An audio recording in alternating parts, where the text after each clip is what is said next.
Thanks, guys, for joining us. Thank you so much. Thank you. I want to go straight into obviously the saga, the Rocky saga, and the first film was like a bit of a homage to that entire franchise. But when you came into this, Steven, and you wanted to tell your part of the story, you made sure what was that you wanted to add?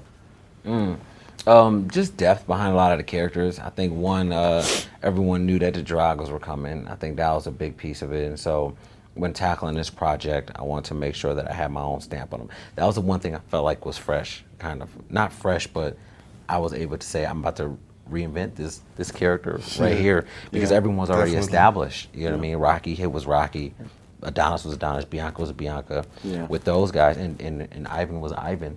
We haven't seen him in 30 years, so it was an opportunity to say, okay, these guys were definitely. They were mine. I get to play with them. Yeah. And then with the other characters, I found just personal ways to implement my story, things I was going through to progress Adonis Creed and Rocky's storyline to make sure that felt fresh and new. Yeah. And then just finding stylistically moments, where I could flex a muscle here or there and try something different. Yeah, excuse the pun, Excuse the pun, yeah. I know, no pun. Yeah, sure. Flex the muscle as I... Yeah, I don't want to stand next to him because it's going to be like, a hobby. Yeah, I have like no space. I have no space.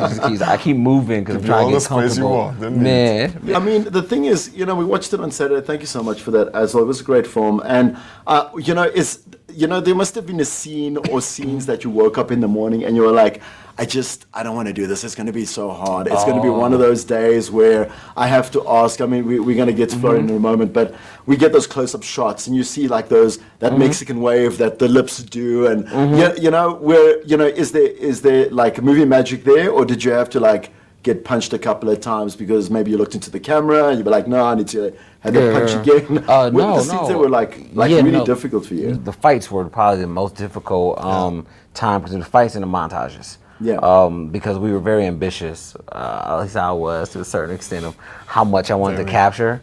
I literally had to do this dude out in the desert, working out, fighting. Yeah. And then same with this guy, in the rush of having boxing Dolph in the ring, and stuff like that and doing mitts. So I just wanted to like really take it there, see how far we can go. Yep.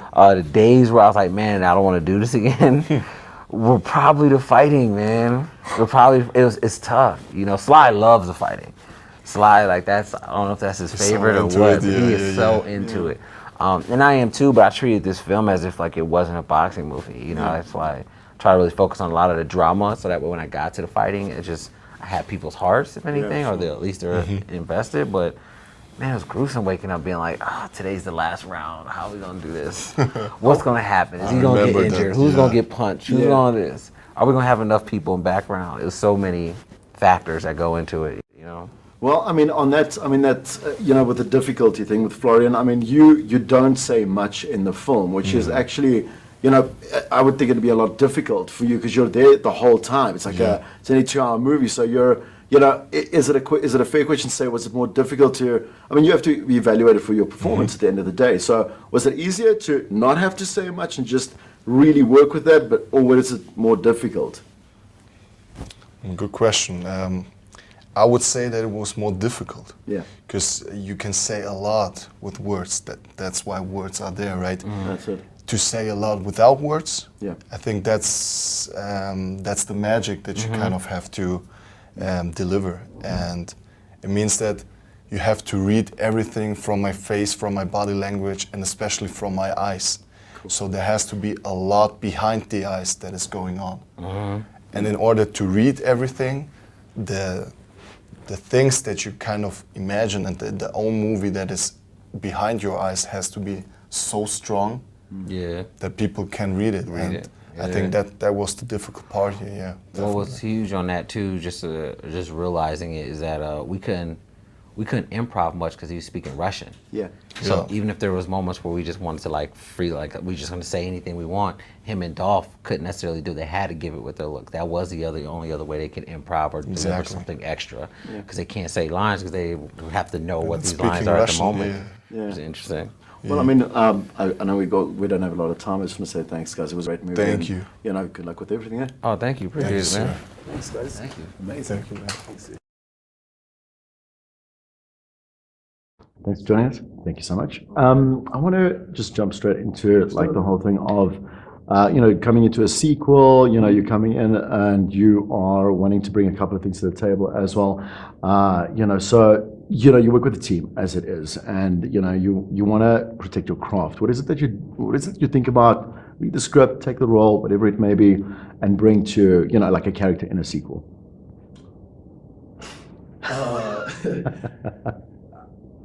Creed is special, man, because I think, we started this with me and Ryan. It's a very personal thing, so kind of being on the ground level of the first film, being involved with the studio, with Sly, building the whole thing. It's not like your typical, you get a script and you read it, you figure out the team's going on. Like, producing this project, being a producer on Creed 2, developing the story with Sly and Steven, being involved in the process every step of the way.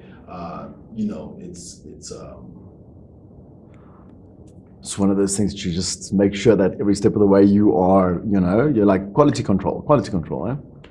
I mean, I am Creed, what I'm saying? So you kind of have to, So, being involved with the process, that's just kind of what you do. I think a lot of people always ask you, like, so you work with Lundgren, you work with Stallone, and they're legends and they've been around, and they're going to say, well, what did they teach you? But I'm more interested in, like, what did Michael teach Sylvester and Dolph on set, either as an artist or as a person, or you guys spend a lot of time together. You gotta ask them that, man. I can't, I can't sit there and say what I taught somebody because I don't know if they learned. You know what I'm saying? So what do you think you bring to like obviously working within a team of actors like that? So it's one of those things that people feed off one another at the end of the day. I think acting is a team sport sometimes also. So to be able to kind of like bring something to the table and give other actors what they need, when you're in the scene with them and vice versa, I think is awesome. So as far as what I bring to the table, I bring me to the table. I think sure. And whatever that means to you and anybody else, they can take that for what it is. But I think hard work, making characters as real as I can. Yeah, I mean, moving through again, like that you're kind of, they always say like you're on the up, and it's good to always be on the up. But when I think about a career, you're looking at long term. You want to kind of die happy in this. Where are you looking? I hate the five-year question. Where are you going in 60 years? So where's Michael contributing to the industry 60 years from now? For me, 60 years. Yeah, that's quite a long time now. But I mean, 90 or 91, alive and kicking. You know what I'm saying? Yeah. Like, hopefully still making some films here and there. That might be cool. But I don't know, man. I'm really big on legacy. To be perfectly honest, and like building a career and a life that has more impact, than just on a movie screen. As far as like in my community, in other communities, people in general, humanity in general. I think being able to take my celebrity or my success in front of the camera and really impact people, the world that really matters, I think is really important to me. So 60 years from now, I mean, who knows, bro? But hopefully something that can last forever. I'm going to ask you, just one of those simple things. You obviously learn how to fight, really. I mean, so you can take care of yourself if you're in a bad situation there. How many other really key skills did you pick up in roles across whatever you've done so far? That's a good question. I think for me, I played a lot of very eclectic characters. Let's see what the skills, a lot of physical. I think in Fahrenheit 451, firefighting. I think firefighter and stuff. Stuff's good. Stuff's good. I mean, it's like. I picked up a lot of stuff.